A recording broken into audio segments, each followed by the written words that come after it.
Hey everyone, welcome to Fulfillment Project. I recorded this episode a couple weeks ago and I had it scheduled to go out in about 30 days. But when I opened the Wall Street Journal on October 16th, it's one of the publications I read daily, I saw on the front page that Walmart had partnered with ChatGPT. I don't know if you've seen that, but it's pretty big news. And I had no idea about this sort of thing, Agentic AI, and how the future of retail will change for us and our children. And so I thought, you know what? It's very timely. I'm going to bring this episode forward with Neil Twa. I'm going to put it out today just because you'll probably be hearing about this and you can learn about it in the episode with me.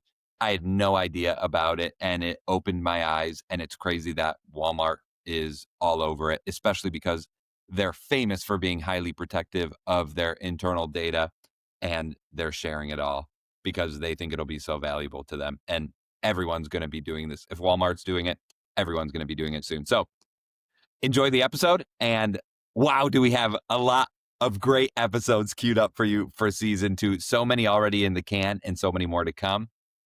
Enjoy today's episode. Thanks, everyone. Welcome to Fulfillment Project, everyone. Neil Twa on the line with us. A total gift. 10 of the audience got a free book. I actually have 3 questions for Neil at the end from people who read his book, Income with FBA. It's something I actually had to learn about. I didn't know about it. Cool. But that is just actually a hook. Planning this episode with Neil, I learned that there is so much more, and something I'm very interested to get into, Neil, is agentic AI and the future of what shopping and experiences will be, because I think AI is impacting all of us a lot more than at least I thought it would. And when you were talking to me about this the other day, I thought it totally makes sense that Agentic is coming. I don't even know if I'm saying it right, but wow, is it coming in a real way? Super fast way. I also want to, on top of talking about your book, Neil, talk about you as a human, you as a life. That's the whole goal and purpose of Fulfillment Project, is people listening, everyone's striving for fulfillment. You started out at IBM, very successful career, and then you made a leap of faith, and a crazy story I want to get into there, or many, many stories. But I want to make this hyper personal for people so they can connect to your story. So I guess just so people can get to know you a little bit, Neil, Sure. They've known you for about 35 seconds here. Can you explain your 5 F's to the audience? Yeah. Your personal pillars? Sure. We can get off with that. That's great, Andy. And thank you for having me on, man. It's a blessing to be here. And just talk to everybody that's listening. Welcome to everybody that's here. Hopefully we can have some value together today. What he asked is a question relative to something that's important to my heart and the way that we run our life, our business, everything we do.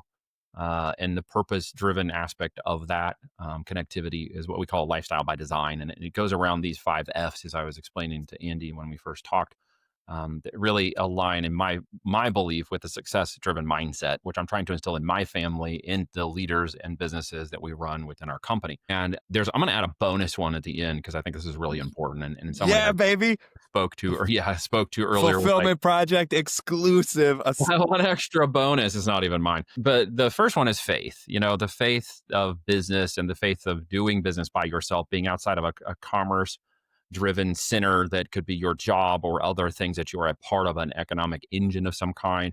When you jump out and you're like the guy that wears the hats and the person that does all the business, you have to realize that you are, you're almost an island into yourself until you try to figure out who else you can let on your island, right? And as you do that, you have to structure certain things in trust but verification, and you have to hire certain people, and you have to deploy capital, and you got to spend the right time and stuff. And quite honestly, I don't know how people get to a level of success in business without blind optimistic faith, right? And I don't even mean in themselves, because I'm not going to talk about this from a self-centric faith in myself, and I can do all this stuff. And if I just hustle and grind at 4 a.m. and push, I can be this super awesome guy in person, great world, whatever. Faith in something greater, larger, bigger than yourself, something that gives you peace of mind, something that gives you a confidence and really seeing that there's a pragmatic nature to why we're here and what we're supposed to do for others, and not just help ourselves as we do unto others, but the whole idea that this is a temporary walk, a run, a marathon for the eternal opportunities that we have, in faith in everything we do should be a component of interweaving our opportunities, especially in business and those that are around you in a leadership and equality. And that leads to the components of who are you going to affect most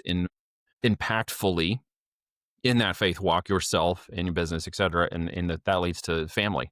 Second one for me is family is a huge component of everything I do. The reason why I do it, from my wife to my children, to my parents, to my in-laws, to their support in the future as we support them as they get older, to just, the whole walk of my children and homeschooling them since they've been able to start school. And we just literally went through a contest a few minutes ago before I jumped on this call about the preamble to the Constitution. If they could all say it correctly, we were going to go get ice cream tonight, and they all nailed it. So I don't know how many of you can literally spit out the preamble to the Constitution, but I got 4 girls that'll put you to the test.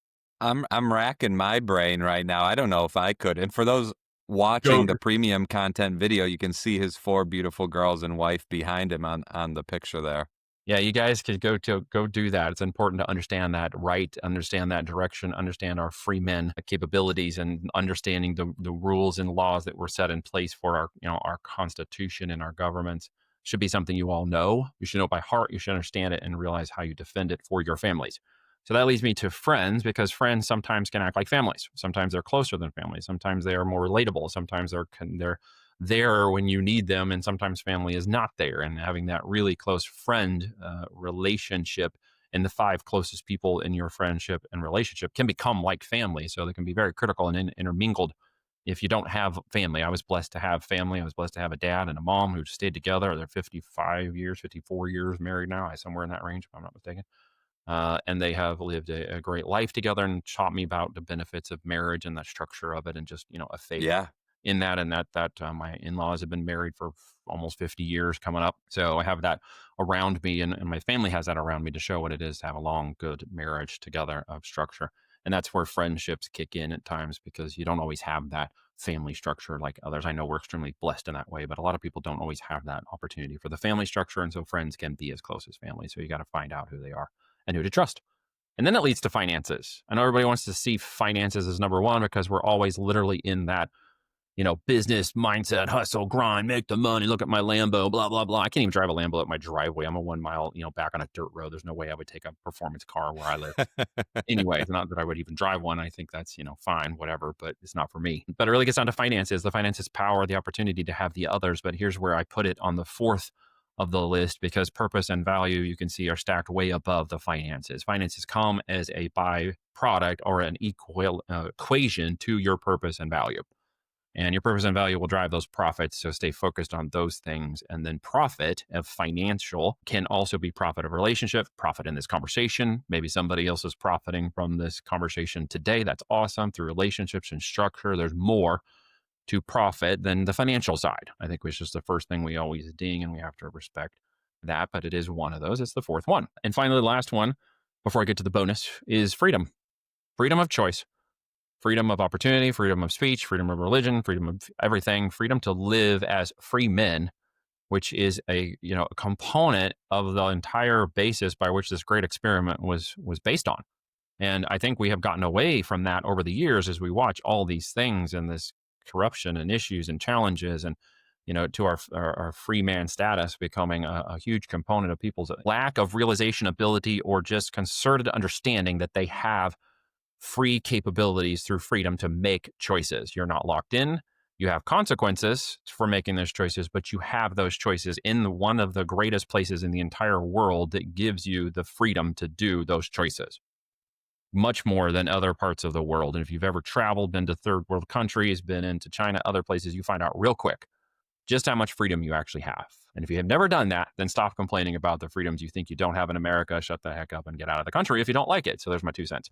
So the bonus one, I'm laying it on the line. But Neil, right? What do you really think? We even got started on what I really think. The fitness component is my bonus. Like, I started to really, and I have fought my own physical challenges with fitness since I stopped really running and working out a lot in high school and got into college. I had the freshman 400, and I was freshman 40.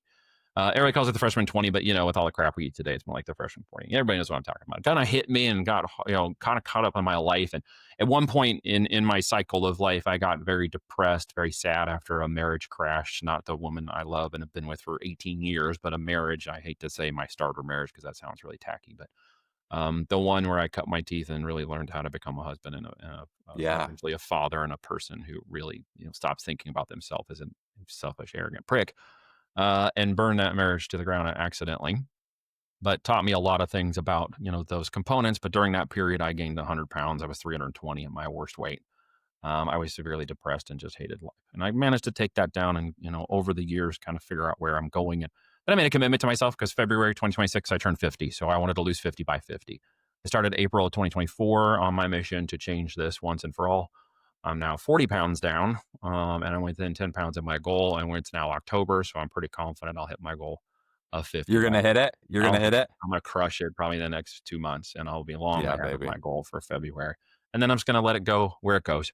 Ultimately, I need to get, another 20 to 30 pounds off after that just to be an optimal weight for my height and shape. I'm 6'5", but I'm carrying a little too extra in where I'm at. And it hides it because of my height. If I was 5'5", I would, this wouldn't work so well, but it does. And so You fitness is getting any weights in? You becoming a getting any daily. weights in to boost some of that muscle too, or mostly cardio now to I drop the have a weight? lot of things that I do on the property. We have tractors. We've got 65 acres. We got fence line to maintain. We got property to do. We burn a lot of wood, so we got trees to cut down and things to do and equipment to work on. And so I got a lot of physicality where I'm at. I've added on some additional weights off and on to kind of support extra tonality. And lately, Yeah. I'm gonna get a dumbbell set of a larger caliber so I can start using that more. Especially as we're headed towards the colder months of the year out here in Missouri. It gets kind of cold. Not so Missouri. fun going out in Missouri at 20 degrees when the wind chill is like negative 15. So it makes it a little harder to keep it up. So I got some things in mind in our shop and the area we have like a flex space and a home theater and stuff where we're going to put some more physicality down. So fitness is my bonus because it really has changed a component of the way I thought about food and eating as I approach so many things about my life in a very kind of organized, structured, intentional, purpose-driven way. And the one thing I was still sucking on was my weight. And I'm like, I Yeah. gotta get this freaking thing under control, right? So I just woke up in April of 2024 and I said, I'm done. And that was that. It's really that easy. I think a whole lot of people are like, well, I need the successful motivation and the mind map to make sure I figure out how to get this done. I'm like, no, freaking just make a choice and then stick to it. Yeah. It's hard. It's hard. And like St. Paul had his thorn in the scripture. I feel like each of us kind of has our own thorn where it is easy, but for me, it's eating. And Yeah. I can have really good regiments. It's simple, but it's hard. But I get on a good plan and then I fall off. And it's one of those things. And I wonder like, will my thing ever switch to another thing or will it always be this thing? Like, do I Yeah. have to put down a whole 24 ounce of salsa with corresponding chips With a half every a pound night? of bag of chips that goes with it. Yeah, exactly. No, we probably don't need to do that kind of stuff if at all possible. Neil, so faith, family, friends, finances, freedom, fitness. Yeah. I want to challenge the audience to think of, they don't have to be such a beautiful alliteration like Neil came up with, but think of something, your pillars. How do you live your life? What I like about that, Neil, is it's kind of like a grading system when you reflect on your life daily, Mhm. weekly, monthly, annually. How am I doing on each of those pillars? What do I need to boost up? You can come up with rules around each pillar. So it's very practical, actually. And a second ago, you just talked about intentional living and putting a focus on intentionality. And I Yeah. think that's one area. I did a podcast a couple weeks ago on agency, and we need to start taking agency in our lives. One way we can do that is by being intentional about the pillars that are priorities in our lives, grading those and then making adjustments therein. So I love that you did that. I love that you have them. And I think it's something that the audience can think about for themselves. Many probably have it or they've softly defined them, but I challenge you to put those into a rule of life for yourself on paper somewhere and then revisit them. And these things can evolve over time. The 5 pillars maybe evolve as life goes on, but at least start now and then see how it goes. Exactly. I think it'll benefit We you all have greatly to some have kind a of target to thorn, shoot at. while other things were going better and marriages and daughters and family have been good and they're healthy and strong and smart and family's good and my parents are still here and my wife's parents are still here and we still have that blessing of that family and all that stuff. There's just everybody has one thorn somewhere in their life, hopefully not more than one, that they just can't get control of. Mine just happened to be food and an addiction, Yeah. and addressing it from an addiction perspective, which was one of the biggest differences. And I think we can get addicted to a lot of things: life, work, family, our comfort zone, and not wanting to change it while wanting the success of other things. We don't want to change certain addictions to allow that to occur. And we just have to die to those things. And for me, it was just realizing and calling it what it was. A real addiction to food is what I had developed. And I needed to break that Yeah. addiction before anything else could be successful. Yeah, and I didn't want my St. Paul thing to feel like an excuse. Like everyone's got to like we do need to address it, but Yep. like address it with open eyes. Like it's not uncommon to have this. Let's battle it, but Yeah. recognize what it is. My brother Here. always said, if we threw our crosses in a pile with everyone else's crosses, we'd fight them to get our own back. Right. Once you Comfort. see what everyone else is That's fighting so with, it's true. like, oh, thank goodness I Well, we only use have it, we mine. commiserate with it, we share it with others, and then we feel sort of empowered to keep it because then it becomes part of your identity or your worldview. And there's dangers in that. And that comes back partly to the success mindset, which is relative to anything you do in business or life to achieve goals and aspirations you're out to obtain. And hopefully those of that are listening today are in that process of trying to identify or work through that or even grow something they're doing, because that's really down to what we are going to talk about next, I think, in terms of like the business aspect of how that all ties together between family and business is one continuous thing, not separated like I see so many people do. Yes. Yes. Let's jump right there. You know what? Before we go there, I Hmm. want to talk about your exit from IBM Yeah. and the risks you took to go from IBM, which is safe and structured and very clean, to where you went. And then I want to ask about building integration into your life. But can you tell Yeah. us a story about IBM and what you took from there to here? Well, it sort of felt safe, but it was really an illusion, right? We have this illusion of loyalty to a company because they hired us, so we have an expectation they should be loyal to us. But when the number is called, when the finances change, when the department moves, when it's no longer needed, when it has no part of the next step strategy, your number is called.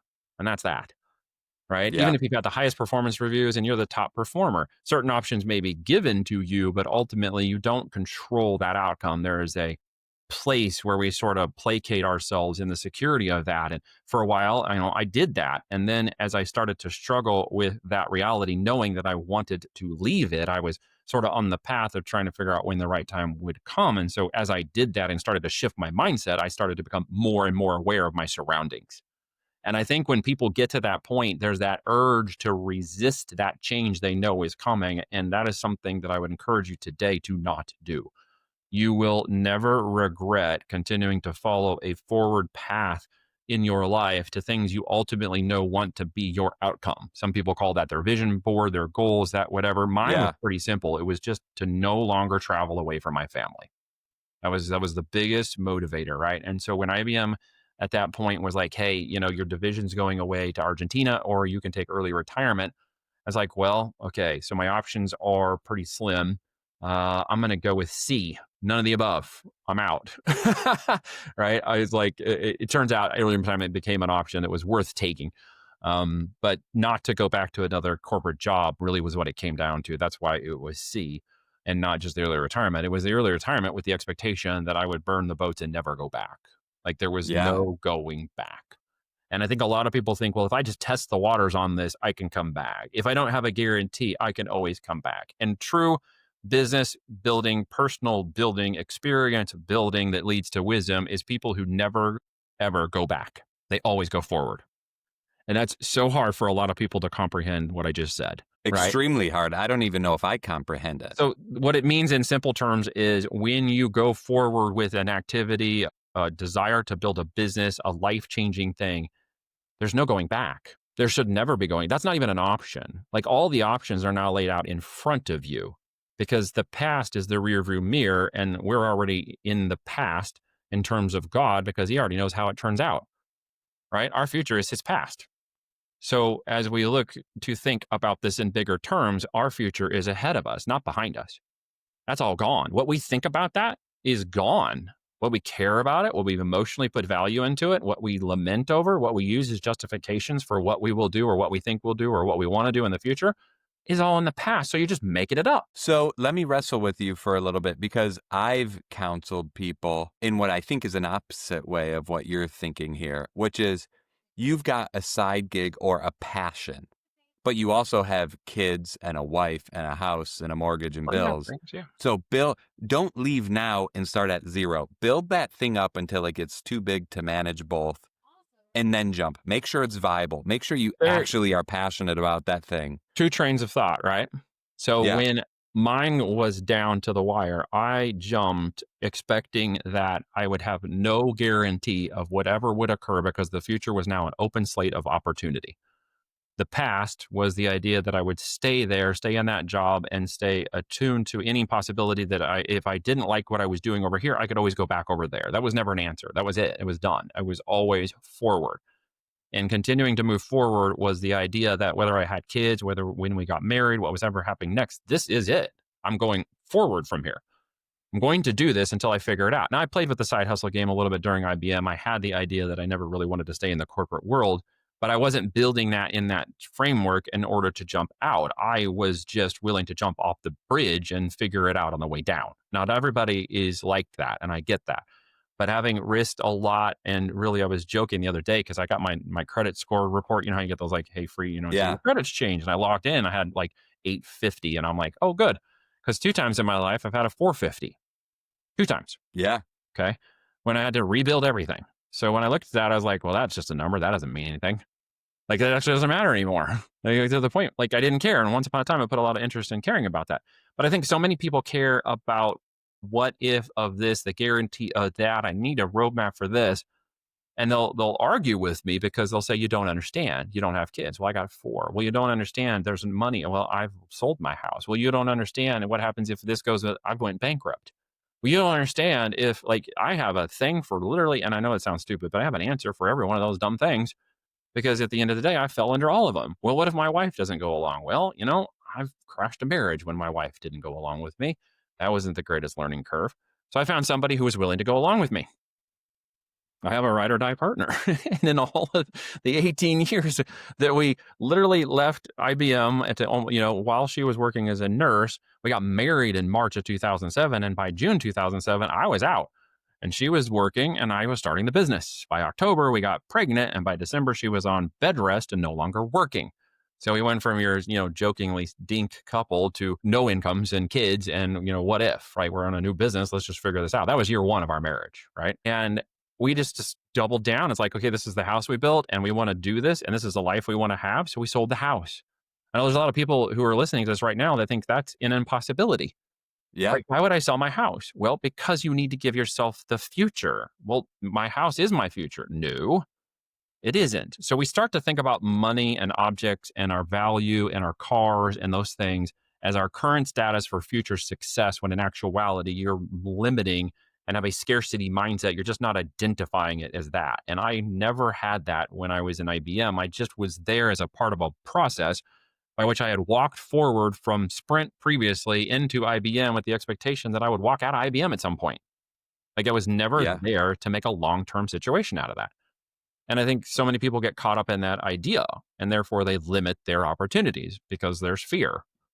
That's what the whole thing is about, isn't it? It's literally all the fear of unknown. So if you don't know it, then figure it out. If you don't Yeah, know it, well, experience is going to be a really great teacher. and your 5th F is freedom. And to me, Yeah. so many people are slaves to the house, the car, the expectations of their friends in their sphere What they look like. They're around them, afraid their to look friends and their foolish. family. They're afraid to look And foolish to all the people that are around them, quite honestly. and and it really is a slavery. It is. And whatever it is, that thing, I just encourage you to put your finger on it. It can be hard because it feels dumb and you can find a million ways to justify it, but put your finger on it and release yourself from it. Even if you don't sell your house, be free from it. It Free will, from it if, can start in your head. The biggest thing is an idea that cannot be stopped. yes, All right. And once that idea gets into your head, if you're going to say, well, my husband or wife or significant other or whatever doesn't want that to happen, is afraid of it, and is like holding me back, you're going to have to deal with that. because you've set up an expectation with that person that doesn't allow that thing to occur. So Yeah. your fear has built into their fears and control. And this is where, we're going to probably bridge this conversation a little from my perspective as the man of a household that I lead, which is not necessarily, everybody who's listening to this, but I usually talk about it from my perspective. And my perspective is being a leader as a man is doing the hard things, making the hard choices, having the hard decisions, and leading your family, including your wife or significant other or whatever, into a situation where you can achieve those things and see them come along with it as a part of the opportunity, and not an antagonist or someone who literally stops or holds you back from achieving it. That's why it's the second rule. We have rules in our house. The first one is that control the controllables. So if Yeah. I can control the thing I can't control other people. I can't control outcomes of a sales deal. I can't control certain activities that occur at every level in the business. I control the things I can control. Therefore, I don't fret over the things I can't control. And the second one is who you marry is the biggest decision that you will ever make in your life. And it will determine the success outcome of so much about what we're talking about right now, because I'll have people come to me and say, hey, I get it. I'd sell the house. I'd start the business. I'd burn the bridges. I would go out, but my wife isn't going to come along with me for that. She's not going to Yeah. agree with that. Yeah.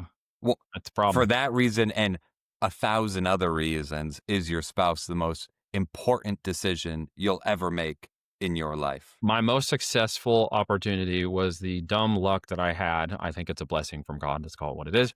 That I found the woman that really decided that she wanted to marry me before I even realized that we were going to get married. And then it came to me, this is a person that I should think about marrying. And then just, realizing how that first year went down, I knew we would be together forever. The way she handled that first year with me, in our life, and the money decline and the family and getting pregnant and having our first child and stuff, and just what she was willing to let go of and let me lead even into the difficulties we had later, and the way she acted and said, hey, we're going to be okay. I trust God. I trust you. We're going to be fine. You figure it out. I got the family. You take the work.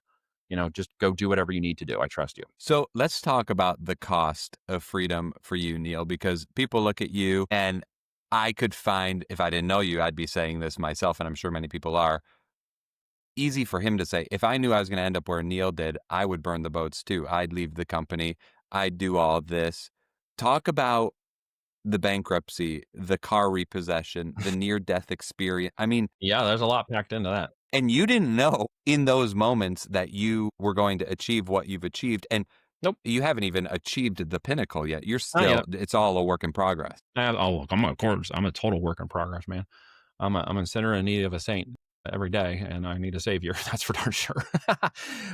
No, I just, yeah, it's an easy thing for me to say now because I've accepted the realities of the situations that occurred in the past as a part of my experience, my testimony, my walk, and my willingness to have perseverance and tenacity in the face of some of the worstest, that's a terrible word, worst things that I've experienced that a lot of people are afraid of.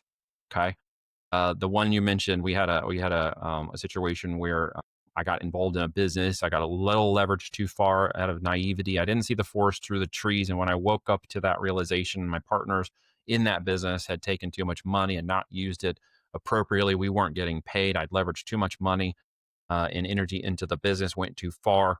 Discovered that problem, and then had to go get and lawyered up to indemnify myself because I had nothing to do with it and I did not want to go down for their problems. And with that, I had to get rid of capital and end up filing a business bankruptcy when my wife was 8 months pregnant with our fourth daughter. And Whoa. in the basement of a dank, Oklahoma courthouse with 20 something other poor souls who were crying as they were going to meet their judges, literally in a weirdest situation ever. You ever see that movie, Joe versus the Volcano? Where he goes No. into that horrible, yeah, you gotta check this out. He goes in that horrible office and it's gray and dank and the coffee's never, it's cold all the time and it's got flickering lights and it just looks like this hellhole of an office space, right? And that is what this place looked like. Except there were judges sitting around tables, and each person got lined up and was told to go to this number, and each judge was in a different number. That's how many bankruptcies were happening at that point. Oh my gosh. You think it was like a judge in a courtroom and this kind of stuff, and he's going to talk to you or whatever. It's like, no, you got stuck in front of a folding table with the guy who's there to judge, all this stuff. And I'm like, what? This is the weirdest freaking thing ever. And she went down there, and we had to deal with that situation. And two things occurred that were super impressive that are really God at the end of the day. One was that we were able to file a correct plan and indemnify ourselves and pay back some of the situation that we were responsible for, that we owned, and the debt, and make a plan. And while we had to use most of our finances to do it, we honored the agreement. We had the money. We made it happen. We ran out of most of our money at that point. And the second thing was when we got in front of that judge and he looked over those things, saw what we did, saw who we were. I think he saw who we were. He saw my pregnant wife. He saw what we were planning to do, and he just stroked a pen and wiped our debt out. Right? I didn't even know he could do that. He's like, I think you need a break, and I think you need some help. Your credit's going to be ruined. How much money do you have? And I'm like, I literally got a screenshot from the Arvis account that I showed him, was like $467 total. And he said, okay, you need a break. And he struck a pin and wiped our debt out. While we came out of there with no credit scores, like less than $500, we didn't have any debt. So we were blank slate, start over. Let's do this again. And figure it out, put her back to the wall. Right. And that actually wasn't the most difficult thing because we had already kind of started that process and reconciled it. Part of it was just re-identifying who I am and having confidence in myself and my decisions and the mental challenges and trying to get into better coping mechanisms and build a fortitude of that so that I didn't become depressed and I was able to work forward. And in that process where that got very difficult, my wife actually had some medical issues after my daughter was born. So she was born in April of the next year, and we completed the bankruptcy in December of the year prior. So then by roughly June of that next year, about 3 months after our fourth daughter was born, she had some significant medical conditions that required her to go in and have a hysterectomy. That was just another challenging time, of course, in the whole walk of that, post situation where we're trying to figure out finances and get stuff done and then figure out, how to pay the hospital and all this nonsense. And it turns out that in the operating room, she had a failure. A cauterizing machine did not properly cauterize an artery. And within the 12 hours after she got out of surgery, she had 2 liters of blood up inside of her cavity. And she was having extreme pain. They couldn't figure out what was going on. The ER doctor, in his infinite wisdom, apparently didn't read all the medical charts correctly, and he overdosed her on morphine. Oh And so no. as she was in the room with me and dealing with this severe pain, as she started to relax, and I'm like, thank God she's like not in so much pain. I hoped she passed out, but she wouldn't because she's so strong and could handle the pain. But then the monitor, and she started to kind of calm down. I'm like, thank God. And then the monitor kind of goes beep, beep, beep, beep, and it just coded out right in front of me. And I was like, holy crap. So I raced over to the wall, hit the button, and yelled at the nurses, and all the alarms went off, and everybody came piling into the room, right? And so they started to work on a resuscitator, hit her with what's called Narcan to reverse the morphine effects, and threw her out of that whole condition. And she came awake, and it was terrible. And so they're like, hey, we got to get her into emergency surgery. We don't know what's going on. And it's like 4 a.m. in the morning. She's off to a surgery. She spent like 8 hours in that surgery. I didn't know where she went. I thought she had died. I got left in the room. It was crazy, right? And I'm trying to reconcile all this insanity during post, financial ruin. I'm now trying to decide if we got 4 children under the age of 5. The baby's only 3 months old. And here I'm thinking my wife just died and is in surgery, and I don't even think she's going to make it out. It turns out she did die on the table again, and they had to resuscitate her. They brought her back out and couldn't find her, didn't know what was going on. 24 hours later, I'm like, where's my wife? What the heck? I'm like, I end up sprinting through the security and into the back. And I'm like, where is my wife? Like, I have no idea where she's at. And I'm like panicking. It was kind of sad. But long story, I saw her for like 5 minutes while they were like figuring out that she was bleeding again. And I caught her between the time she was in the recovery back to the surgery again, the third time in 36 hours. And she spent 12 hours in a surgery. Then they brought in 2 other doctors to try to figure it out. And they finally got it under control with that third surgery, 36 hours into this, 3 surgeries and 2 resuscitations. She wasn't, not the same for the first year after that. So when she did recover and came home, I get to be mom, dad, new business guy. What are we doing? Blank slate, no money. Got to go on social services. It's embarrassing, but it was there to put my, family where it needed to be. And for a time, it was just one of those great motivators where I'm like, we got to get off of this. Like, I can't be on here very long. It's a great thing. It should be there temporarily. It's a great service to use temporarily when you're in need. And we were grateful to have that support, but we got off of it as quickly as we could and kind of turned things around. But yeah, these are not fun things, man. They That are. is unbelievable, Neil. Yeah, we could have sued the hospital for everything they were worth, including the doctor. And as Christians, I don't believe in the litigious way. And there's really have never actually sued anybody. We've been sued multiple times in business because, frankly, if you've not been in business long enough or tried hard enough, you probably haven't been sued. So go push a little harder. But the end result is that, I didn't want to do that. It wasn't the right way. And I know a number of people were like, dude, you got a $10 million lawsuit on your hands or whatever. You could take this down, because the issue's like, no, no, no, not going to do that. But it really led to a realization of boundaries and purpose and value. I became the mom and the dad and the provider and all this stuff. And she needed to stay home. And we had the little children. And we were just like, let's just stay this way. Like, this is all that really matters. You're here. Yeah. We're here. The kids are here. Like, let's just do this. Let's figure this out. Let's not change a thing. And that's where we started that process of, building a life for the future, because you just never know when someone you love is going to run into serious challenges. And we never wanted to be in a position where that was not something we couldn't handle or take care of together as a family. And that just became the mantra of, moving our kids into homeschooling and staying together as a family. And she stayed home to raise the children, has been a part of their life every day because of that. And I do the business and, take the risks. What? So unbelievable.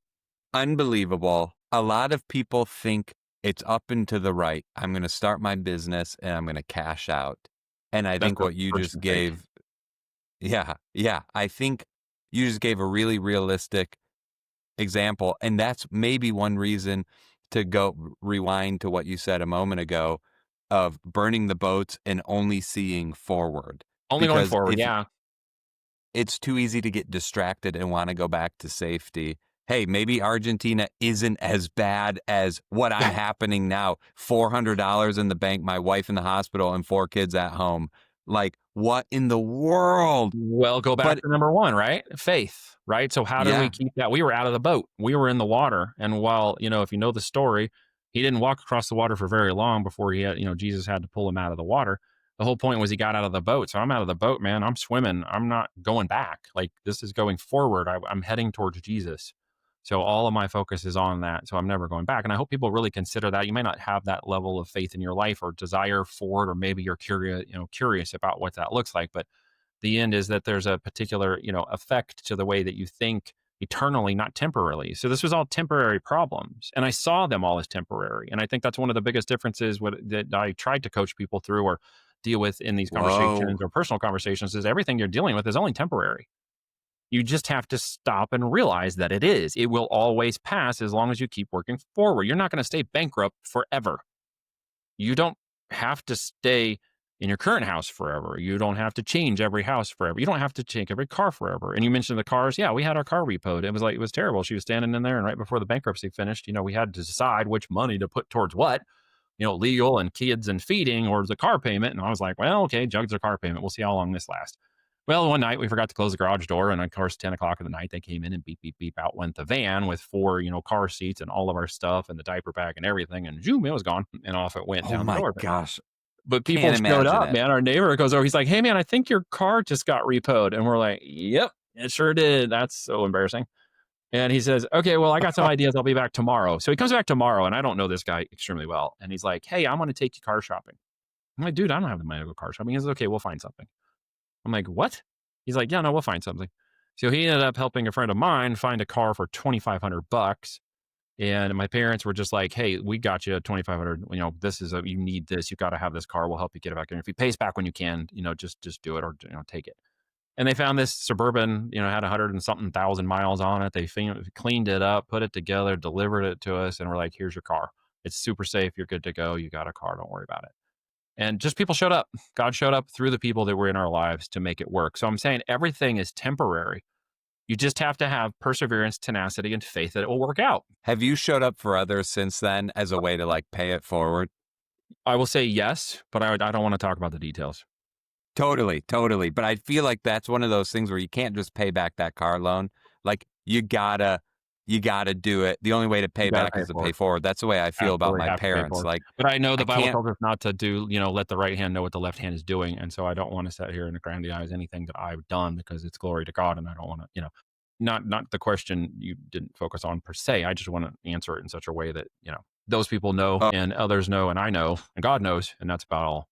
Right. I mean, there are certain instances in life where parents being one, I can't pay my parents back for what they did to me, but I can pay it forward to my kids and to those around me and to the kids I mentor and the youth groups and this and that.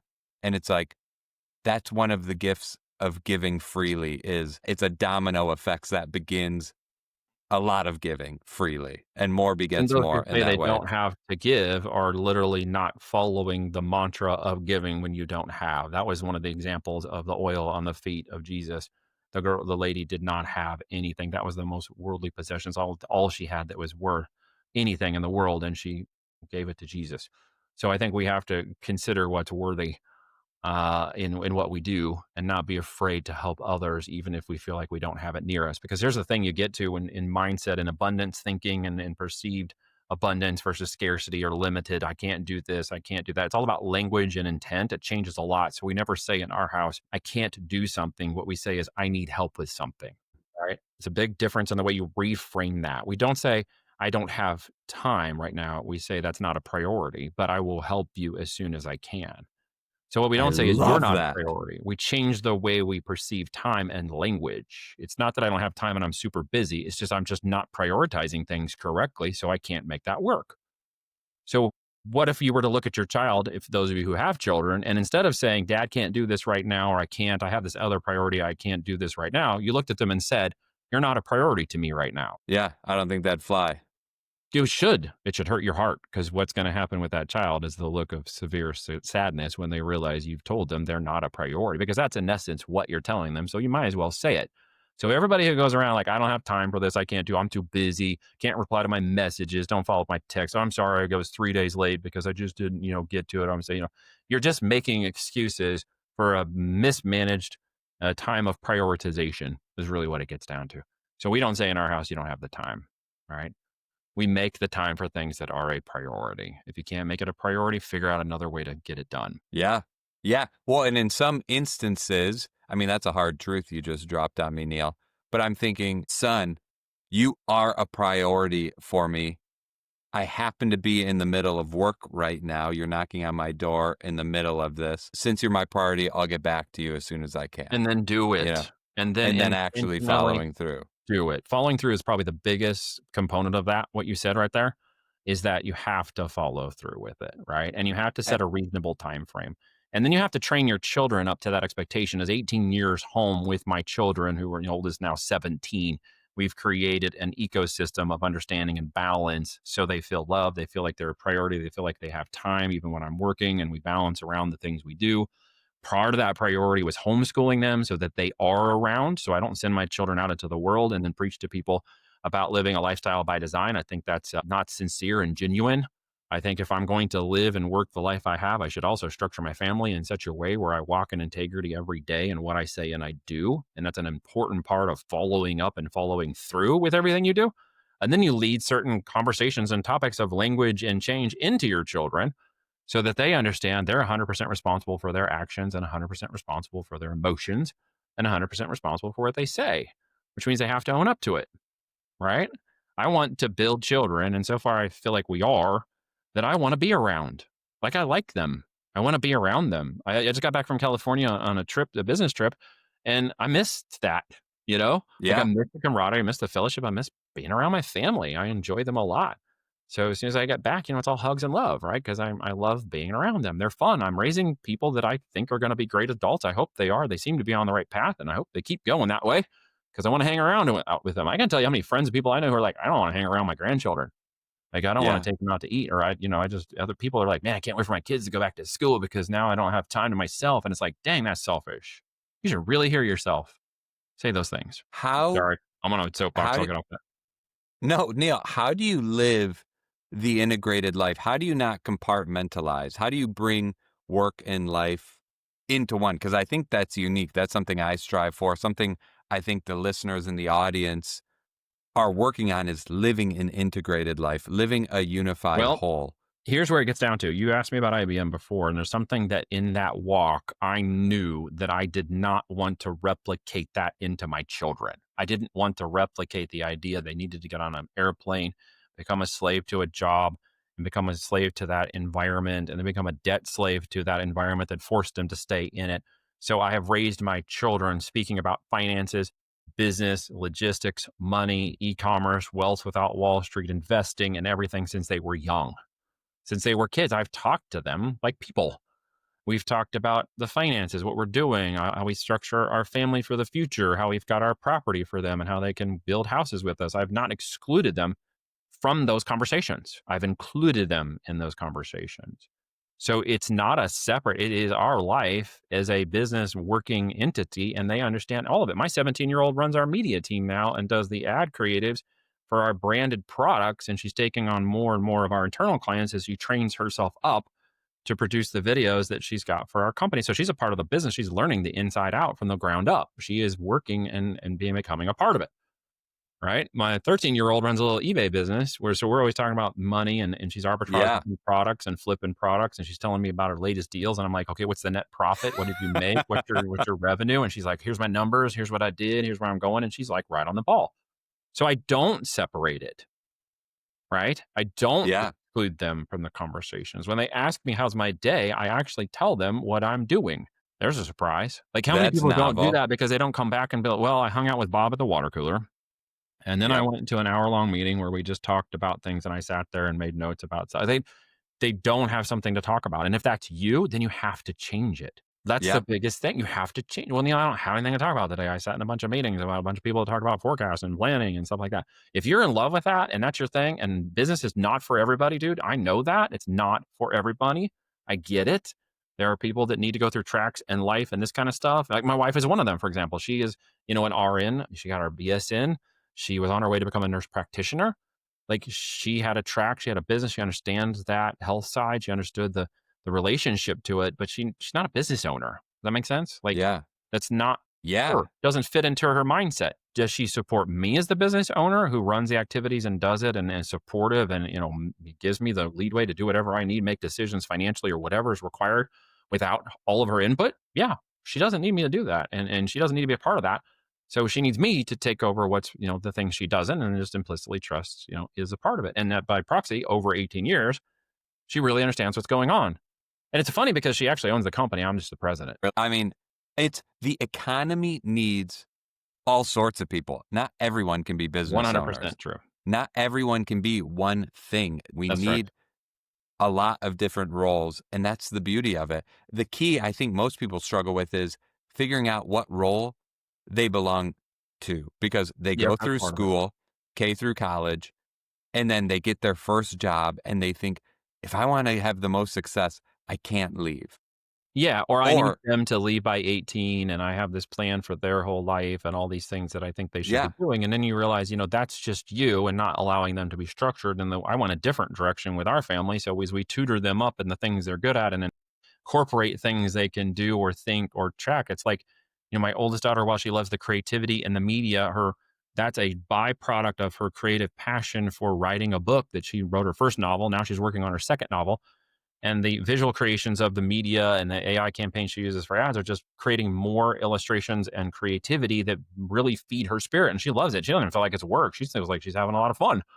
Like she just really enjoys it. So I yeah, think you have to just fit that into the way you do your life and not separate those things, make them a part of everything. And if you can't do that because you really don't want to hand down your job, then you have to change something. Yay, freedom. Like this is what it gets down to at the end, right? You have to start changing things. And as I remind everybody, the opportunity begins at the end of your excuses. So if you stop making excuses, you'll start looking for opportunities. And do not expect that the first opportunity, the second opportunity, or the 10th one you try will become the final one you've ever done. In 18 years, I've switched maybe a dozen times through different businesses, opportunities, and transitions to land in the e-commerce physical space because it ultimately met and matched my family goals. That's why I'm here. Now, other people can say that about real estate and wealth without Wall Street opportunities and the things they're doing all over the place to make money. But for me, it really what came down to the physical products, the branding, the marketing, the logistics of it. We don't, have to be in a warehouse. I don't have to be in an office. We have systems that run the products all throughout the country into retail stores and everything else. That's a system by which I can live and operate in my home office. And I have a partner who lives in Idaho, and now we have a company in California, and we've got my admins in Florida, and I got people around the world that run a very strong distributed business model without any one particular area where we have to be, and that fits my lifestyle. So what about your daughters have the best dad? and you're training them up. What about people listening who are 18, 20, 30 years old Yeah. and they didn't have the same upbringing as you did, and they're working at an accounting firm, they're working at an investment firm, they're working at Chick-fil-A. How do you help them find freedom in their life? What can they do to make Yeah. those choices? Well, I mean, it really, again, it gets down to the understanding of what is a success mindset and how do I apply that to anything I can do in my current area to move forward, right? I started, playing with computers that led me into building the computers, which led me into helping with network and consulting the computers, which led me into programming on them, and then led me into realizing I wanted to be on the business side less than the technology side. And so I just started and then just evolved forward.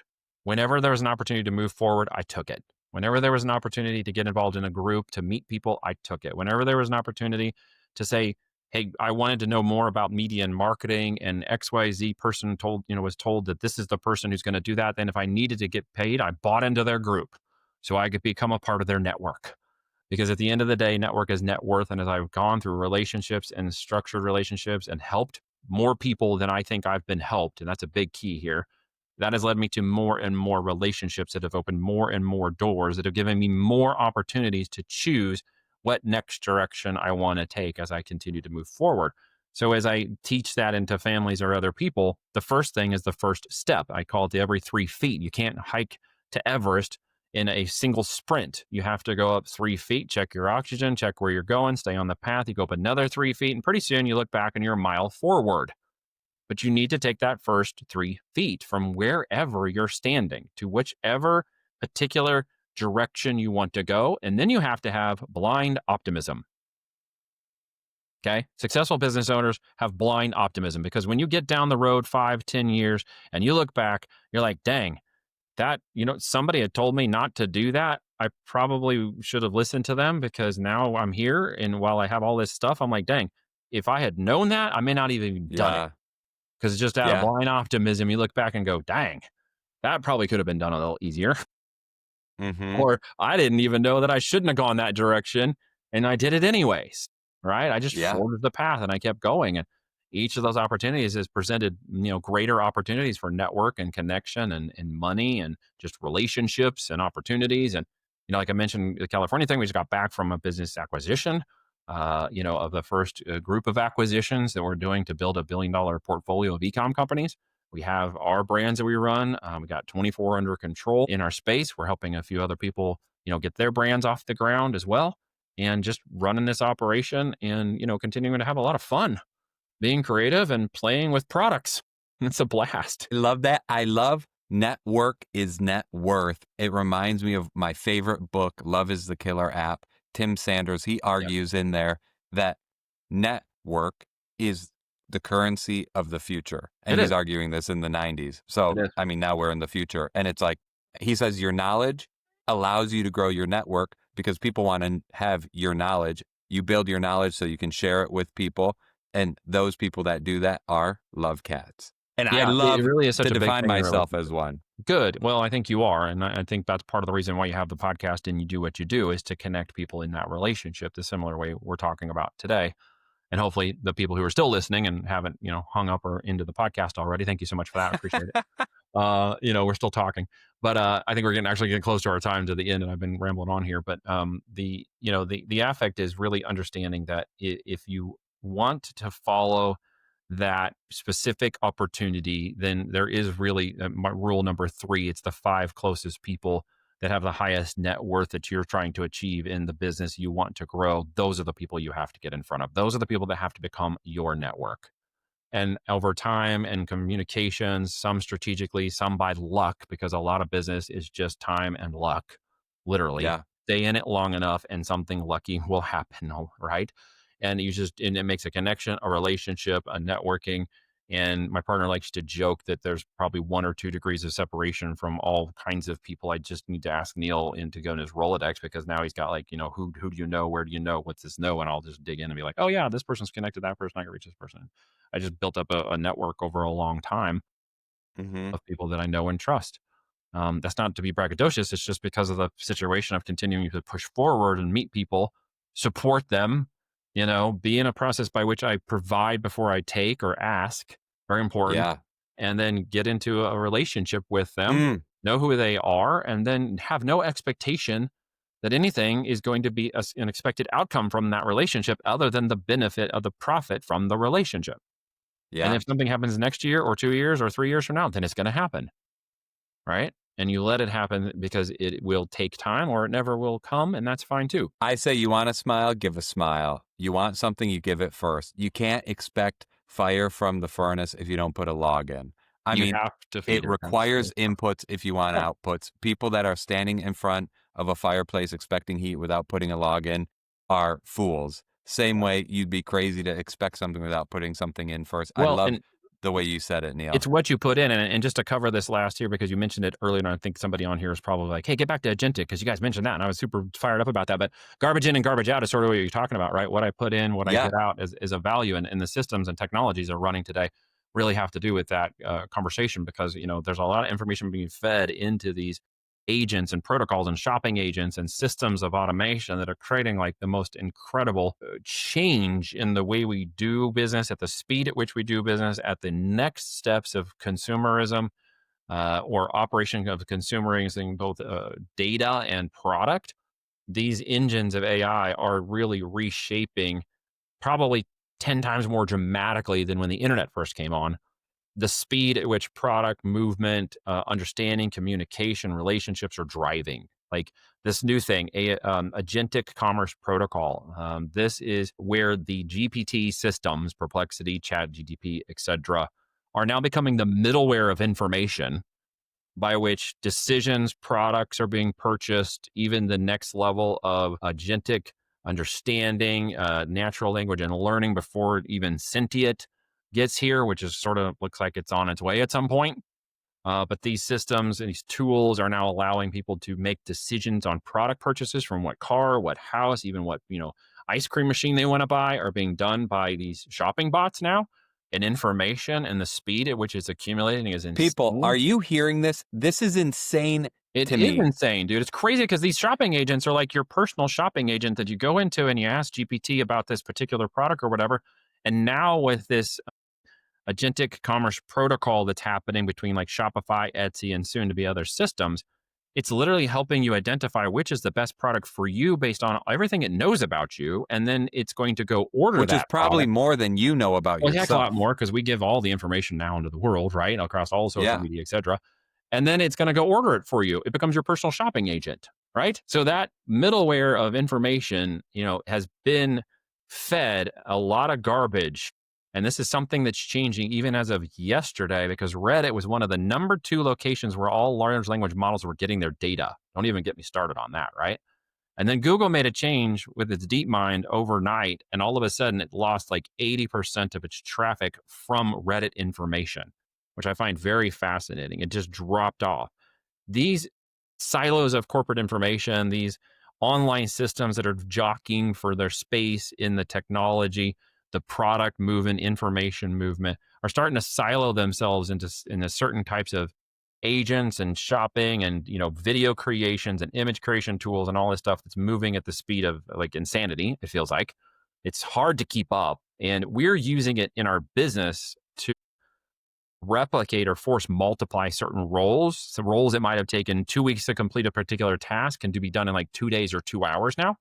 So we have them tactically operating inside of different components of the business to optimize the speed and literally reduce any like human oversight or even mistakes, because the agents will do this work faster and easier and more accurately.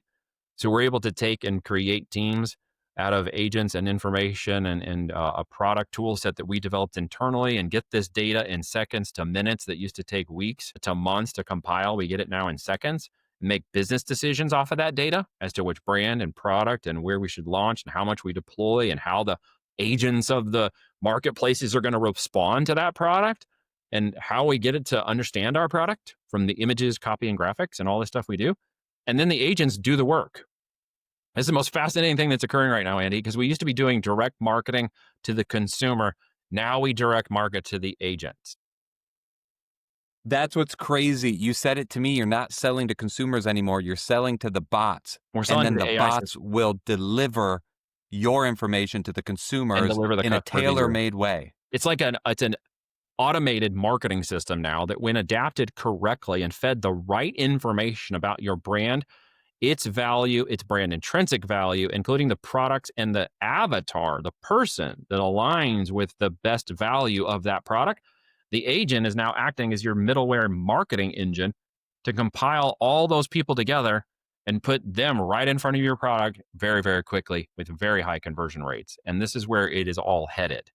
So the Google shopping, the Google days, the information days, that is all going by the wayside extremely fast. Like within months and months, things are changing every few months, even every few weeks. It's moving so quickly, it's insane, and it's rolling at the speed of literal, almost self-paced destruction. I don't know where this goes. Like, I'm optimistic. Yes, I'm very pragmatic about where this could go, and yet I'm also concerned that with that much power that these systems Yeah. have, I'm not sure what the outcome actually looks like, to be quite honest. I'm with you. I'm hopeful it turns out well, but you can see how it goes down Well, another path. it's teaching people what to think, not how to think. And that is the Yeah. exact opposite of what we're attempting to do. We're teaching them how to think, not what to think. And with the reliance on those systems so heavily by the consumer or information consumers, I'm very concerned, quite honestly, that my children's generation is going to use that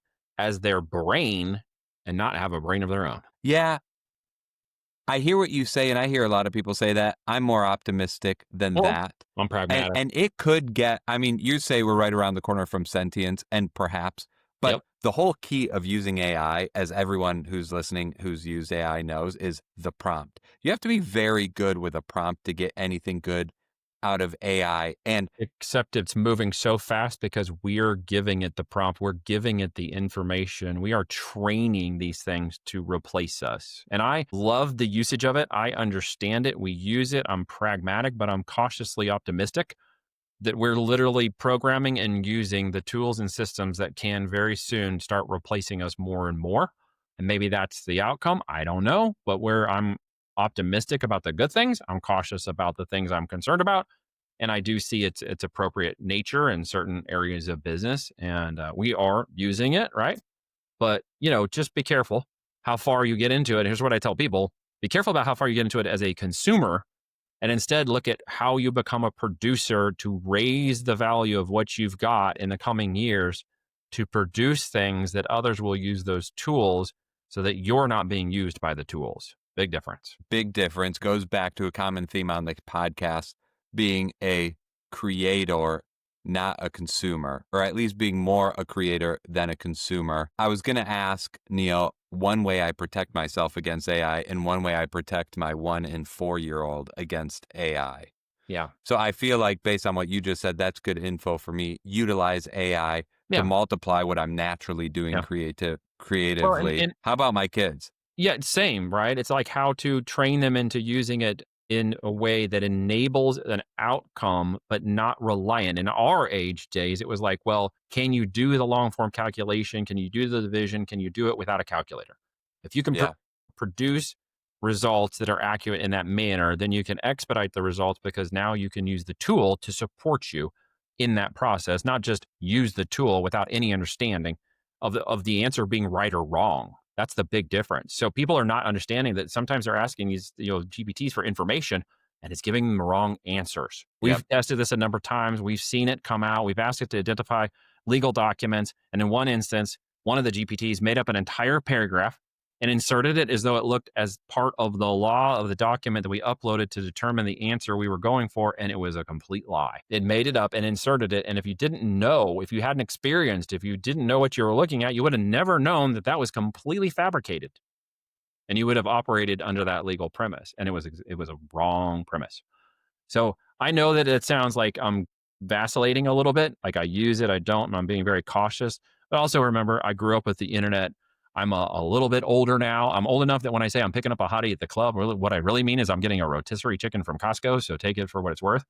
So you have, at this point, I'm trying to make sure I'm that stealing that. That's so good. that people are realizing, opportunities, some replacement. If you're in the marketing world and you're not adapting it for automation, you're already behind. If you're in a 4-year degree right now listening to this and it is not based on a particular certification required to license you, get out. Stop paying and go learn a business of businesses. You are going to be irrelevant by the time you get out of college. College no longer has a basis anymore. It's not a future for my children.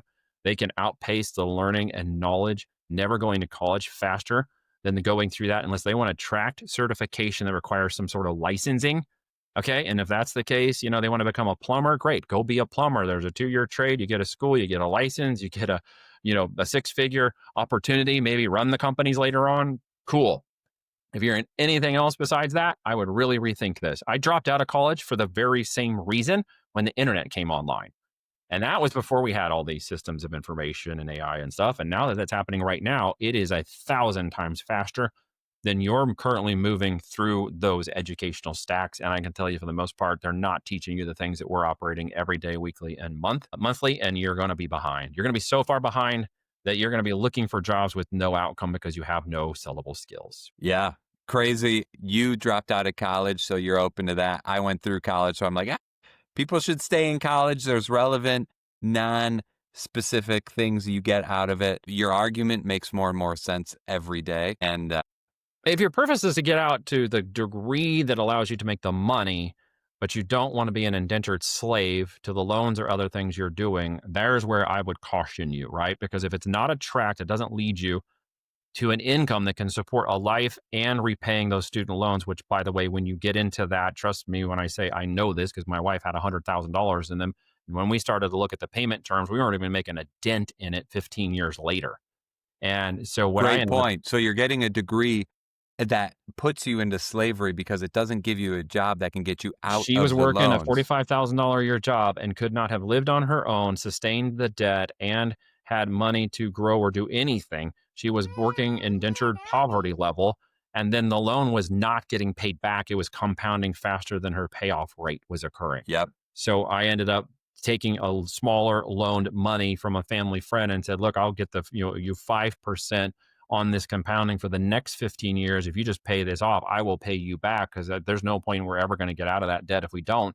And he agreed to do that, and we paid it off because the interest allowed us to pay it off. If we had left it over there on the student loan side, we'd still be paying on it 20 years later, and we would have never made a dent in it. And that's the scam of those loans. You guys got to be very careful. Well, Neil, I can't risk money in a business. Well, you'll risk money on that. Why not, right? You just have to balance risk and reward, and that's what I'm hoping some people will actually get out of this conversation today. That's an interesting frame of mind, Neil. Something to give a good hard look at. Quickly, I want to do justice. Well, we don't have to go quickly. We'll go as long as I know. I told you we'd be 30 minutes, and we're over an hour. So as long as you want to take, I've got 3 questions served up from the book. Will you quickly introduce your book, Income with FBA, and you can lead into this first question, which John asks. He says, how much upfront capital do I realistically need to launch an FBA business using the Neil Twa method? Okay. You're not going to like my answer because most people don't.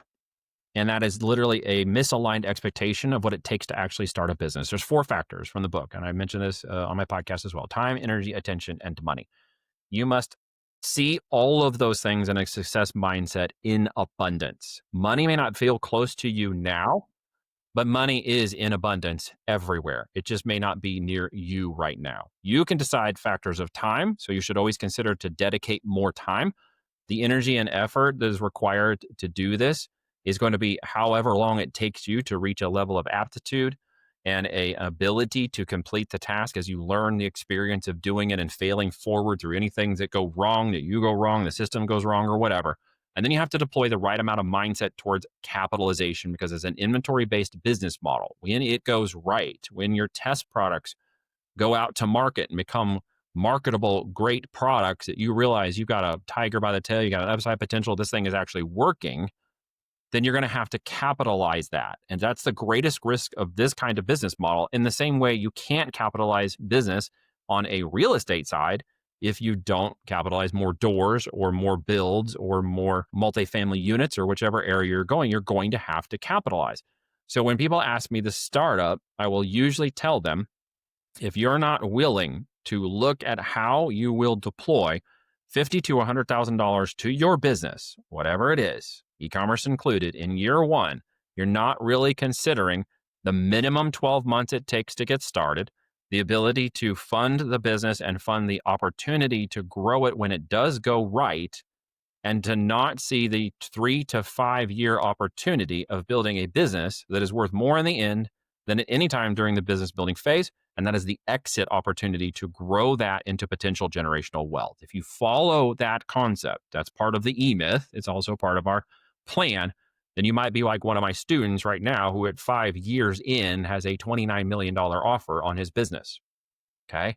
So it can create generational wealth and time freedom for you done accurately, but you need to see it as a 3 to 5 year venture. You need to be willing to deploy 50 to 100,000 to your business in year one. And guys, that's like a mid to small size franchise. If you're going to go out and franchise something bigger for greater gains, you're going to be putting 500 to a million in. If you're going to try to start a franchise on the smaller amount in sub 35, you're going to end up working at a 50% or less profit margin for somebody else's brand. I call that a job. Okay. If you're going to start your own business, you really need to capitalize the business correctly. So put a minimum of 25 in your mind to start things off and get them going, but then realize you've got to capitalize what works because that's your opportunity cost. When it goes well, I have to buy more inventory. Here's a real-time case study. And for anybody who wants to go, they can look at my Facebook. It is Neil Twa. You can find me on Facebook. I'm nobody else on there with my name. And I got a real-time case study of a product we just launched less than 30 days ago called a Blizzy. It is an ice cream maker that doesn't require any pre-freezing and will make soft serve ice cream on the counter in less than 30 minutes. Protein, regular, milk, non-dairy, whatever you want. It's super freaking cool. 62,000. You're talking to a creamy lover, a creamy disciple. So now I'm tuned in. No pre-freezing. You literally mix it up and pour it in less than 30 minutes. You got ice cream. There's no waiting whatsoever. And kids love it. Families love it. We just went through Prime holidays. We sold just under 16,000 in one day.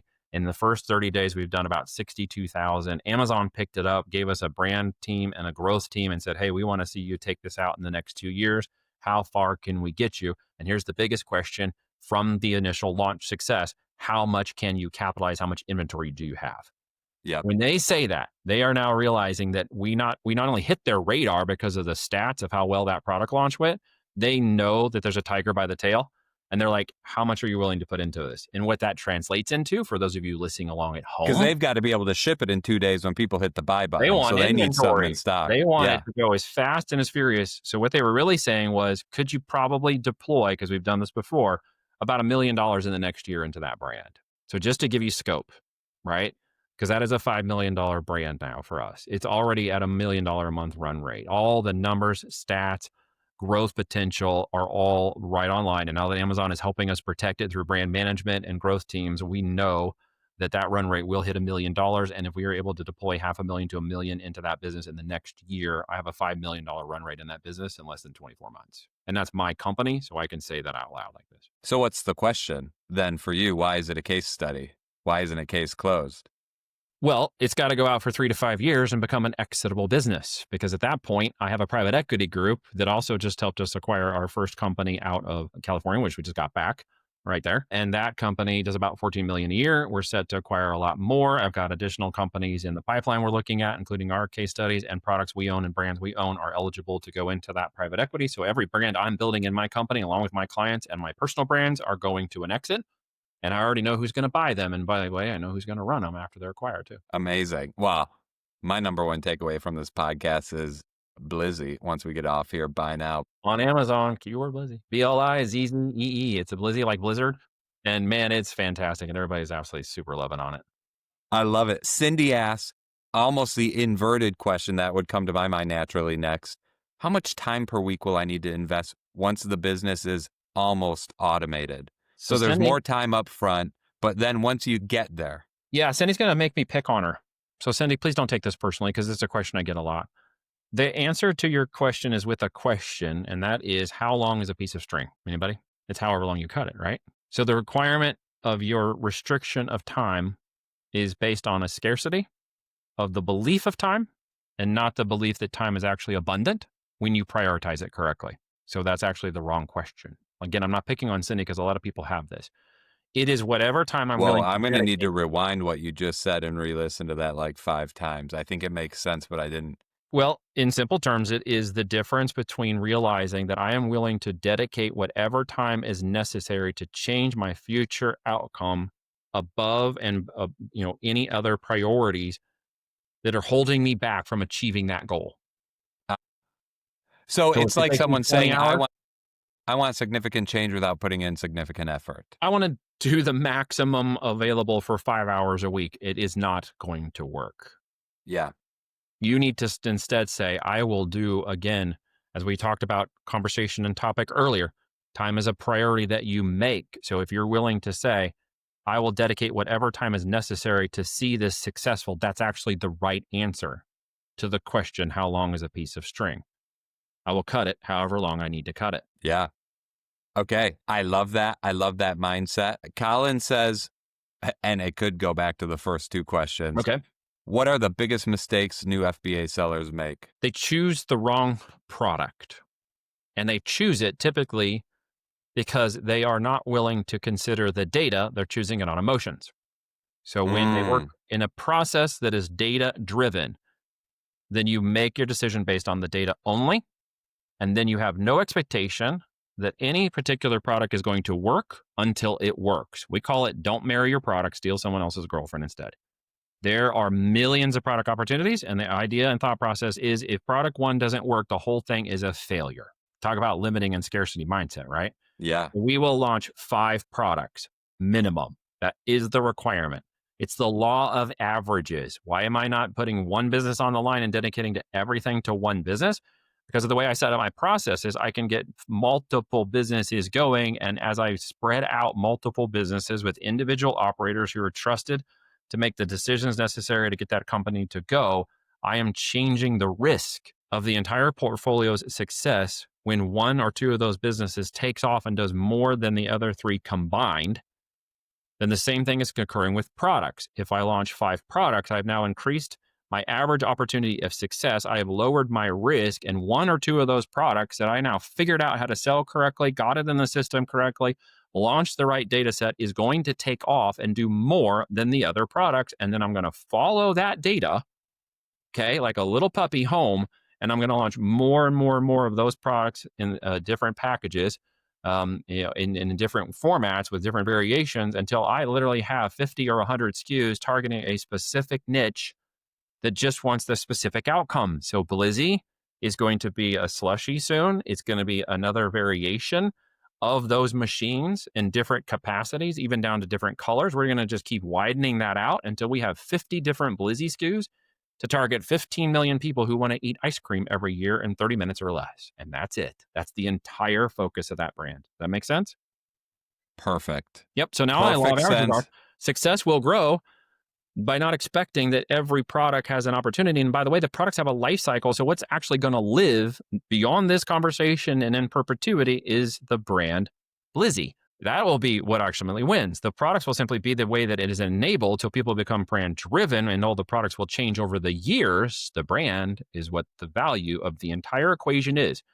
So again, we don't sell products to people. We sell product data to AI engines and it delivers products to people. So as long as I keep feeding it new product data, I will eventually discover which are the best products for that brand and continue to capitalize on them until it grows and grows and grows like crazy.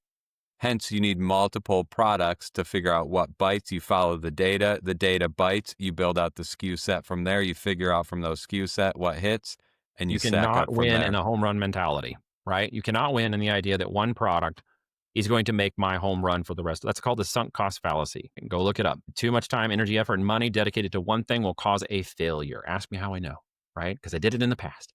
So I know that the law of averages was something I missed in my instruction and experience, and I hope you're listening to this today.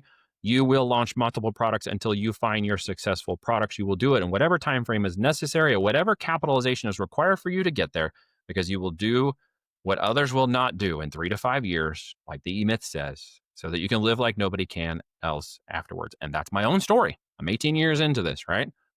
That's what I know works.